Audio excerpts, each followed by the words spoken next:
Halloween दिवस ईसाइयों का एक प्रमुख त्योहार होता है जो कि अक्टूबर के आखिरी रविवार को मनाया जाता है। अलग-अलग धर्मों के त्योहार अलग-अलग प्रकार के होते हैं, जैसे हिंदुओं में होली, रक्षाबंधन, दशहरा एवं दिवाली। राष्ट्रीय त्योहार के रूप में स्वतंत्रता दिवस, गणतंत्र दिवस आदि और भी कई त्योहार मनाए जाते हैं। इस्लाम में ईद उल फितर, बकरीद, मुहर्रम आदि और सिख में वैशाखी, गुरु नानक जयंती आदि। उसी प्रकार ईसाइयों में भी कई प्रकार के त्योहार मनाए जाते हैं, जैसे क्रिसमस, गुड फ्राइडे और ईस्टर, और उन्हीं का एक त्योहार हैलोवीन दिवस भी है। इस त्योहार को ज़्यादातर अमेरिका, इंग्लैंड व यूरोपीय देशों के लोग मनाते हैं, लेकिन इस त्योहार की शुरुआत आयरलैंड एवं स्कॉटलैंड से हुई है। हैलोवीन दिवस को all hallows evening, all Halloween, all hallows eve और ऑल सेंट्स ईव भी कहा जाता है। यह दिन सेल्टिक कैलेंडर का आखिरी दिन होता है, इसलिए सेल्टिक लोगों के बीच यह नए वर्ष की शुरुआत के रूप में मनाया जाता है। विभिन्न लोग, जिसे हम अब सेल्ट्स के रूप में देखते हैं, पहले यूरोप में रहते थे, लेकिन समय के साथ आज आयरलैंड, स्कॉटलैंड, वेल्स, ब्रिटेनी और कॉर्नवॉल आदि क्षेत्रों में निवास करने के लिए जाते हैं। इतिहास के अनुसार लगभग 2000 या उससे अधिक साल पहले प्रसिद्ध धार्मिक त्योहार ऑल सेट्स डे पूरे उत्तरी यूरोप के देशों में 1 नवंबर को मनाया जाता था, लेकिन कुछ और सूत्रों के अनुसार हैलोवीन का प्राचीन सेल्टिक त्योहार, जिसे समहैन कहा जाता है, से संबंध रखता था। इस दिन गैलिक परंपराओं को मानने वाले लोग इस त्योहार को मनाते हैं और यह फसल के मौसम का आखिरी दिन होता है और इस दिन से ठंड के मौसम की शुरुआत होती है। वे इस बात पर बहुत ज़्यादा भरोसा करते हैं कि इस निर्धारित दिन पर मरे हुए लोगों की आत्माएं उठती हैं और धरती पर प्रकट होकर जीवित आत्माओं के लिए परेशानी पैदा करती हैं। इन बुरी आत्माओं से डर भगाने के लिए लोग राक्षस जैसे कपड़े पहनते हैं। इसके अलावा अलाव जलाया जाता है और मरे हुए जानवरों की हड्डियां उसमें फेंक दी जाती हैं।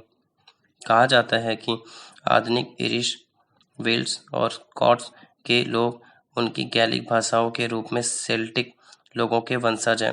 इसे ऑल सेंट्स डे भी कहा जाता है, जो कि 1 नवंबर को मनाया जाता है, जो कि मूर्ति पूजकों के परिवर्तन के लिए ईसाइयों द्वारा बनाया गया था।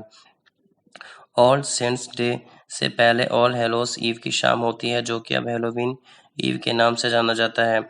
इस उत्सव में मूर्तियों की पूजा की जाती थी, लेकिन कुछ पोप्स ने इस दूसरे ईसाई धर्म के साथ मिलाने की कोशिश की और नतीजा यह निकला कि आज सेंट्स डे और हैलोवीन डे एक ही दिन मनाया जाने लगा है। हैलोवीन दिवस लोग कई परंपराओं और रीति रिवाजों से मनाते हैं। ट्रिक्स और ट्रेंटिंग, विविध वेशभूषा, जैक ओ लैंटर्न बनाकर, खेल और दूसरी गतिविधियां, तरह तरह का खाना बनाकर। ट्रिक और ट्रेंटिंग, यह हैलोवीन दिवस मनाने का बहुत ही साधारण तरीका है, जिसमें लोग डरावने कपड़े पहनते हैं, लोगों के घर घर जाकर कुछ कैंडी उपहार में देते हैं। इस दिन बच्चे कद्दू जैसे आकार का बैग लेकर घर घर जाते हैं और वे घर के मालिक से पूछते हैं कि ट्रिक या ट्रीट। इसके दौरान कुछ लोग भूत बनकर डराते हैं, तो कुछ कैंडीज बांटते हैं और खुशियां मनाते हैं। इस दिन लोग अलग अलग प्रकार की वेशभूषाएं धारण करते हैं, जो कि इस त्योहार की संस्कृति के अनुसार होती है। इस दिन लोगों के कपड़े दानव, भूत, शैतान, पिशाच, ग्रीम रीपर, मॉन्स्टर, मम्मी, कंकाल, वैम्पायर, करामती, वेयरवॉल्फ और चुड़ैलों आदि जैसी होती है, और कुछ लोग इस तरह के कपड़े पहनकर दूसरों को डराते हैं। इरिश लोक कथाओं के अनुसार हैलोवीन पर जैक ओ लैंटर्न्स का निर्माण करने का रिवाज होता है। लोग खोखले कद्दू में आंख, नाक और मुंह की नक्काशी करते हैं, फिर इनके अंदर मोमबत्ती रखते हैं और अपना चेहरा डरावना बना लेते हैं। इसके बाद इस नक्काशीदार कद्दू को एकत्र कर दफना दिया जाता है। इसके अलावा हैलोवीन थीम्स के आकार की candy, Halloween cake, novelty candy का आकार जैसे खोपड़ी कद्दू, चमगादड़ और कीड़े आदि, कद्दू, कद्दू पाई, कद्दू ब्रेड, पॉपकॉर्न, पौंड केक, कद्दू की प्यूरी के साथ भरा हुआ रोमेकिन्स, भुने हुए कद्दू के बीज एवं स्वीट कॉर्न और आत्माओं के केक आदि, ये सारे प्रकार के व्यंजन भी हैलोवीन दिवस पर खाए जाते हैं। इसके अलावा आज के समय में हैलोवीन दिवस को लोग फन के रूप में मनाते हैं। पहले के समय में इस दिन मरे हुए लोगों की मूर्तियों की पूजा की जाती थी, किंतु आज के समय में लोग बहुत से खेल और गतिविधियों कर इस त्योहार को मनाते हैं।